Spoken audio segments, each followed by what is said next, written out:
Section 2 in your book concerns quadratic equations. And probably you've seen some of this stuff before. I hope you have.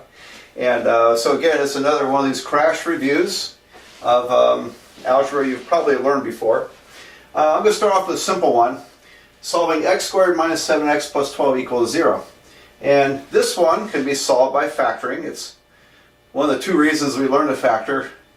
One reason that we factor polynomials is to solve equations. And the other reason is to be able to simplify fractions in algebra. So two main reasons we factor. In this case, this will factor as x minus 3 times x minus 4 equal to 0. All right, now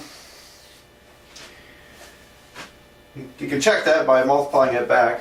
And but what do we do from here? And I usually ask this in class. Well, what do we do? And usually someone remembers what you're supposed to do. We're supposed to take each of these and set them equal to 0. So make x minus 3 equal to 0 and x minus 4 equal to 0.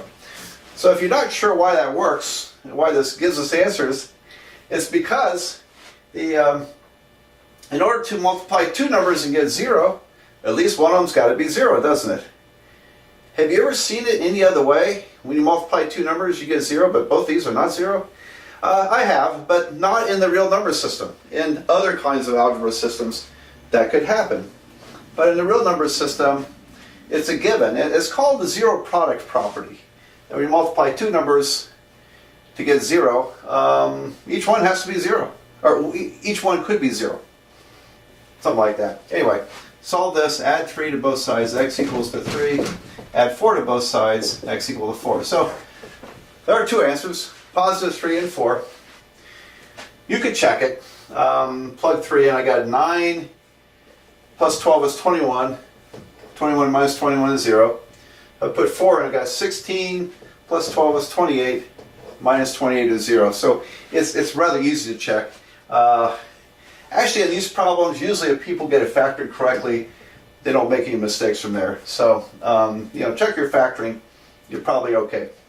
All right, so the two answers. And why do we have two answers? Because the geometry of this object, of this quadratic equation, this part is called a quadratic function. That's the name.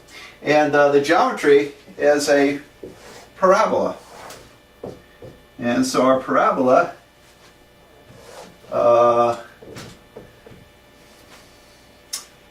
well, let's see, it comes down and dips down and goes back up again. There's the parabola. All right, second degree polynomial. And it crosses the x-axis at 3 and 4. That's where y equals 0, 3 and 4. Y-intercept is 12. But anyway, because the shape of this goes down, comes back up, it can cross the axis in two places, two answers. And so, there you go. And we typically get two answers for most of these. If it just came down and touched and went back up again, you get a single answer. It's kind of rare. That's kind of rare. But anyway, that's what's going on there. Now we call these roots. Later on, when in chapter 5, we'll study roots of polynomials and polynomial graphs and things like that. So we'll use that term a lot more. We'll call them roots. And there it is. So, all right. So that's kind of a quick review of solving by factoring. Let me go on to another one called the square root method. Solve x squared equals to 4. I know, easy answer. X equals to 2. Right? Because 2 squared is 4. But there's a second answer, isn't there? So let's make it a little harder. What's the second answer? Minus 2. Negative 2. Also solves that, because if you square negative 2, you get positive 4. So we could say that, well, if I solve this equation by taking square roots, let me do that. I'm supposed to get two answers. So if I take the square root of both, I get, this becomes x, this becomes 2. Wait a minute, where's the minus 2? Well, in order to account for the other answer, when you solve by taking a square root, we introduce the plus or minus sign.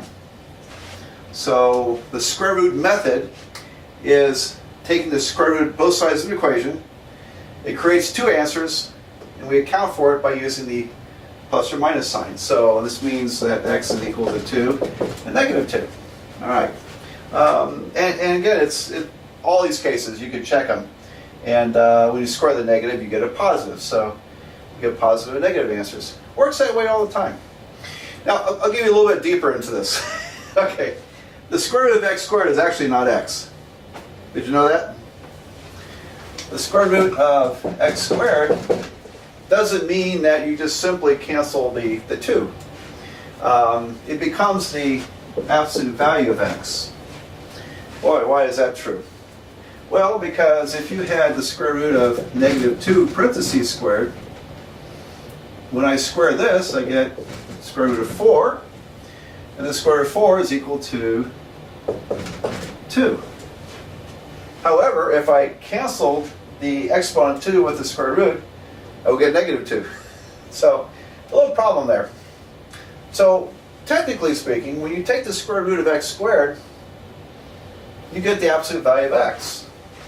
And so, I should, or I could, have written it this way. Let me restart this problem here. If I take the square root of both sides, this gives me absolute value of x equals to positive 2. And then, well, what works in here? Well, x could be 2, absolute value of 2 is 2, but it also could be negative 2, because absolute value of negative 2 is 2. So, I like to show this. Technically, this is why the square root method works, where you get that plus or minus. The nice news is that we don't have to fool with the absolute value. Just remember that when you take the square root of both sides, you have to introduce a plus or minus sign, and then you don't have to think about this absolute value stuff. So, all right. So let me do a square root problem, method problem. Hang on, that's a little more complicated. I've got x minus 5 parentheses squared minus 7 equals 0, and let's solve it. Okay, now I'm going to first add 7 to both sides. That effectively brings the 7 to the right side. So I've got x plus 5 squared equals to 7. And now the square root method, let me write this out. Square root method. Square root method. Okay, I know I write fast and cursive, it's a little sloppy. So in class, just ask me if you don't quite decipher my hieroglyphics. In the square root method, it only works when you have something squared equals to a number without a variable. So we have variable stuff here, squared equals to just a number. That's what I got. That's when the square root method works. That means that something is going to equal to plus or minus the square root of the number. That's pretty much the basics of it. Okay, written out in words. So let's apply it here. And erase this. You got that? Yeah, you can always pause the video. Okay. Video lectures always go much faster than class lectures. That's because we can't talk. And I can write as fast as I want. You can stop the video if you need it. All right, so if I take the square root of both sides, I need the plus or minus square root. And I end up with x plus 5 equals to plus or minus the square root of 7. Now I'm going to subtract 5 in order to finish solving for x. It'll become a minus 5 over here. It's traditional to write this as minus 5 plus or minus the square root of 7. There you go. Minus 5 plus or minus the square root of 7. So that's that.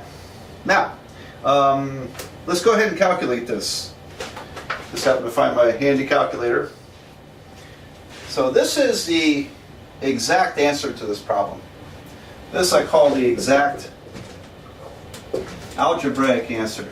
Algebraic answer. And if I, it can be separated. X is minus 5 plus the square root of 7 minus 5 minus the square root of 7. We can separate those. And so I end up with, let's see, negative 5 plus the square root of 7. X is going to be approximately negative 2.354. And do that again, put a minus in there, negative 7.646. All right, so this one I had to round up because it was minus 7.6457. The 5.7 here meant I rounded the 5 up to a 6. So I think everybody knows how to round numbers, and just don't forget to do it. Okay, so this is the approximate decimal answer. Approximate decimal answer. And it's rounded to 3 decimal places, which is usually what I ask for. So, and I figure, well, what good is this if you can't calculate it? All right, so I want you to get in the habit of calculating your answers. Okay. All right, so, all right. Well, let's solve a quadratic equation which cannot be done by factoring or by the square root method. This is where the quadratic formula comes into play. I was sitting in a meeting last week. It was a boring meeting like most of them are. And so I had that was a day-long meeting. But I had some paper in front of me, I kind of did some doodling, and I figured out a different way of solving quadratic equations that I've never seen in a textbook. Now, I've been solving quadratic equations since, I think I guesstimated 1972, so 45 years, or almost 46 years. And I've never seen it done this way. I'm sure it's not original. Someone had to have thought of this. But you don't find it in textbooks. So here's where I'm going with this. If you had the answers to a quadratic equation, let's suppose they're R1 and R2. Stands for root 1 and root 2.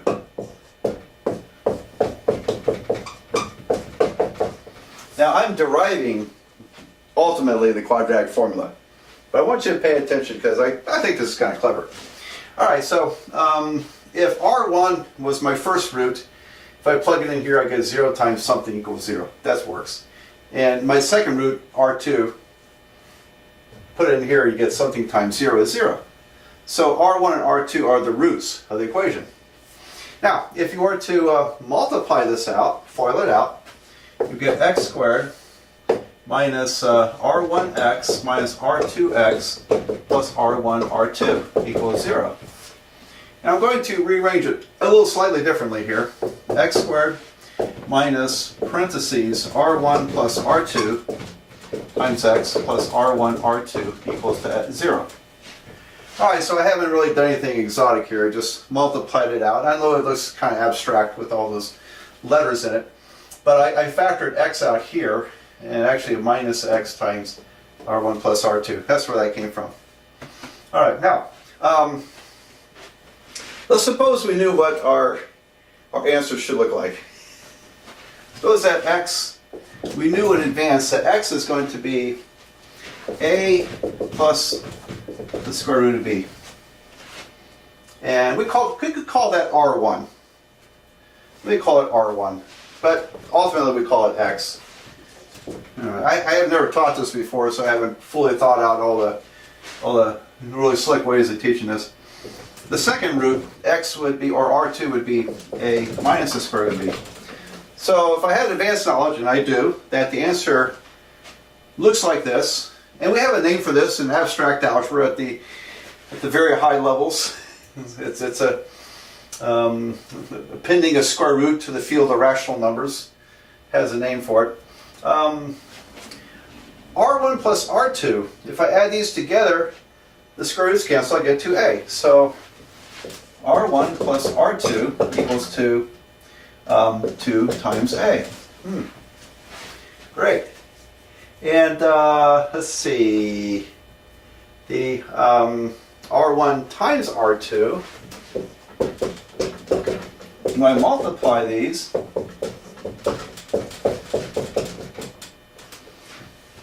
my other way of deriving the quadratic formula is, involves completing the square, and it's in my book, And it's a long thing too to follow. They're both kind of long. But I think this is a little shorter than how I normally teach the quadratic formula.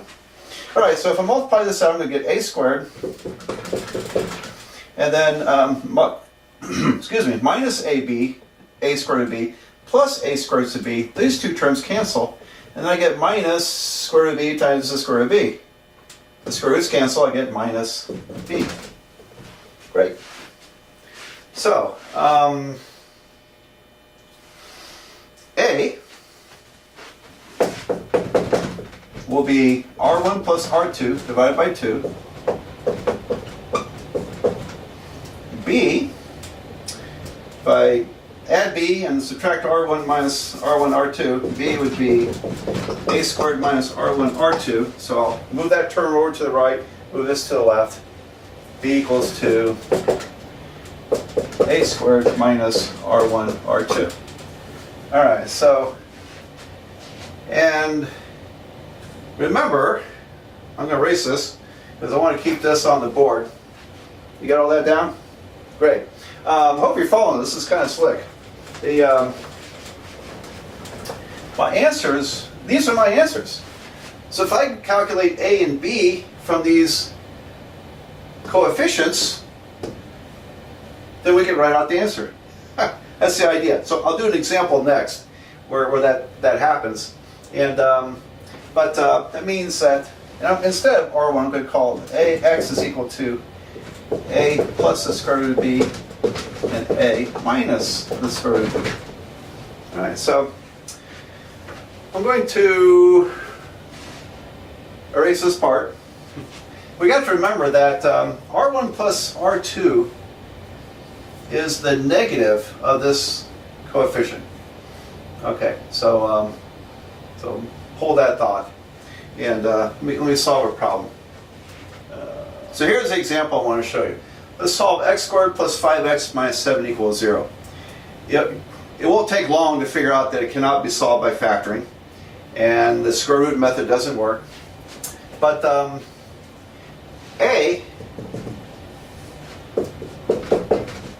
r1 plus r2, I had it earlier as this 5 was minus r1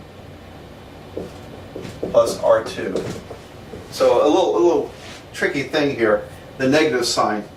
And so r1 plus r2, when you add the two roots together, the two answers of the problem together, you're going to get negative 5. So a in my answer will be negative 5. So it's the opposite sign here. It's the opposite sign, negative 5, and divided by 2. Here's the 2. Okay. And then b will be a squared. So I'm going to square a minus r1, r2 is this number, which happens to be negative 7. Minus negative 7. Okay. So we end up with b is 25/4 plus 7.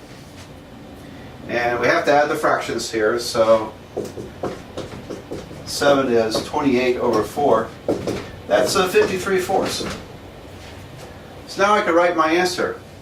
X equals to negative 5/2 plus 50 square root, it's the square root of b, the square root of 53/4,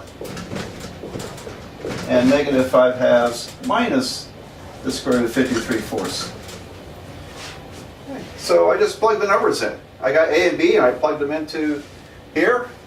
And let's clean it up a little bit, because when you take the square root of 4, you get 2. So I have the square root of 53 divided by just 2, and I have a common denominator.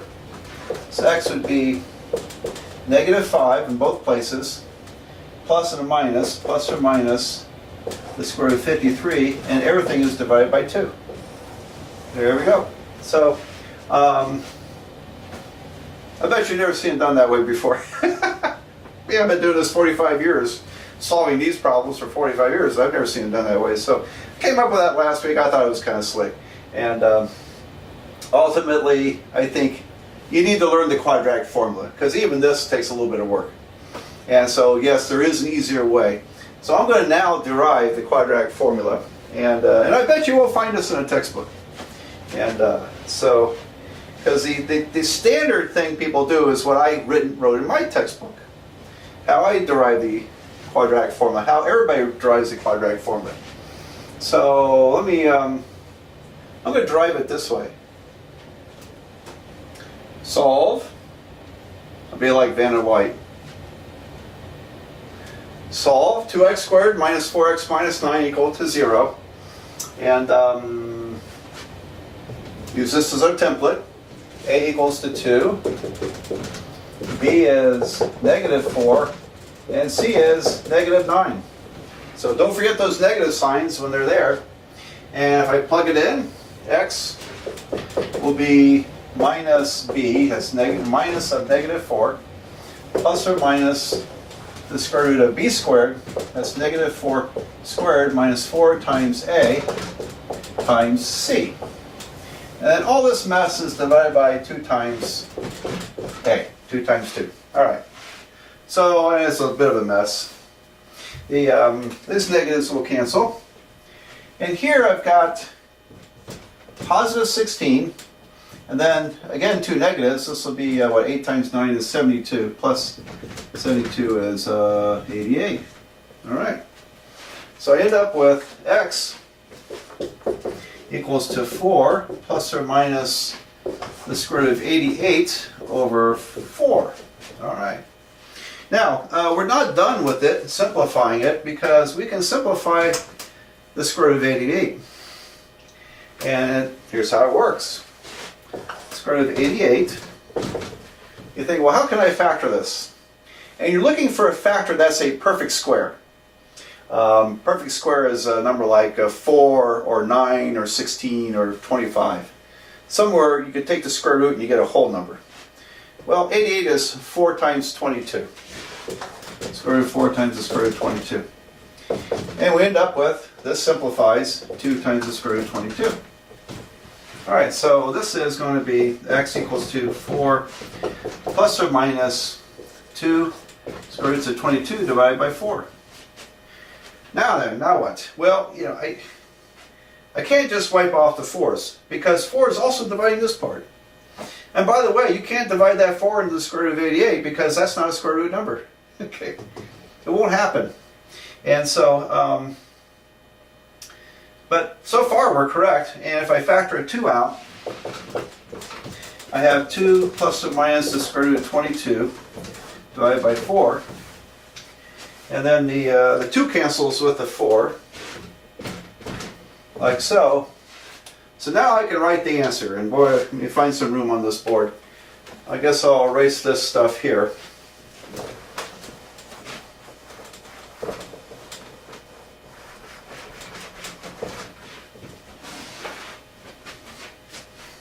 My exact answer then would be x equals to 2 plus or minus the square root of 22 over 2. So there it is. There's your exact answer. And to approximate it, I'm going to separate it. So 2 plus the square root of 22 over 2. 2 minus the square root of 22 over 2. And then we'll run that through the calculator. So I got 2 plus the square root of 22, all divided by 2, is 3.345. So x is approximately 3.345. And then put the minus in there. We got negative 1.345. There we go. So that's the approximate decimal answers there. All right. Well, where do we go from here? We also have to learn about the complex numbers. You get complex numbers by taking square roots and negatives. For example, the square root of negative 9 we write as 3 times I, because I is defined to be the square root of negative 1. All right, so that's where we're going next. We're going to learn about the complex numbers, and they show up in these problems because sometimes the b squared minus 4ac is a negative number. And so we end up with these complex numbers. So if you want to look ahead, or if you're comfortable with that, you could do some extra practice there. I think I'll stop here for now, and I'll see you Wednesday of next week, hopefully. And so go through all this, and I will send you some emails and whatnot, some practice problems. I'll see you next week.